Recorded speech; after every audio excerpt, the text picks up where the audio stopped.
ఎమ్మెల్యేలకు ఆటలంట, ఎమ్మెల్యేలకు పాటలంట, ఎమ్మెల్యేలతో స్కిట్లంట.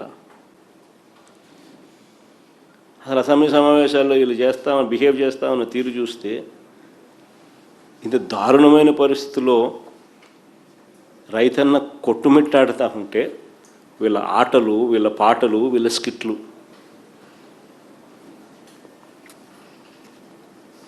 వీళ్ళ కాలక్షేపం. నిజంగా మరోపక్క వ్యవసాయ రంగంలో ఎంత సంక్షోభం నెలకొని ఉందనంటే వందలాది మంది రైతు కూలీలు ఆత్మహత్యలు చేసుకుంటా ఉన్నారు. ఈ ప్రభుత్వ లెక్కల ప్రకారమే, నా లెక్కల ప్రకారం కాదు, ఈ ప్రభుత్వ లెక్కల ప్రకారమే 2025లో ఆత్మహత్య చేసుకున్న 393 మంది రైతు కుటుంబాలకు, 2472 మంది రైతు కూలీల కుటుంబాలకు వారికి పరిహారం ఎప్పుడు ఇస్తారన్నది కనీసం ఒక్క మాట కూడా చెప్పలేదు అసెంబ్లీలో.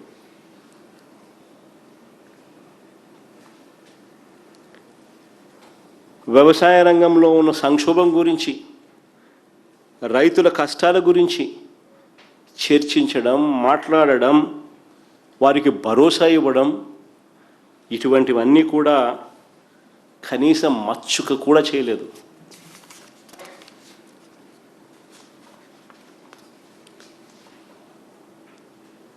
పిల్లలు పరీక్షలు రాస్తూ ఉన్నారు, ఫీజు రీయింబర్స్మెంటు,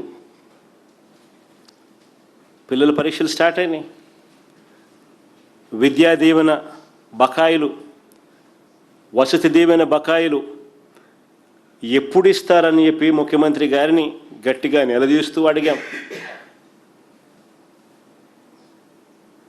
ఒక్క మాట లేదు.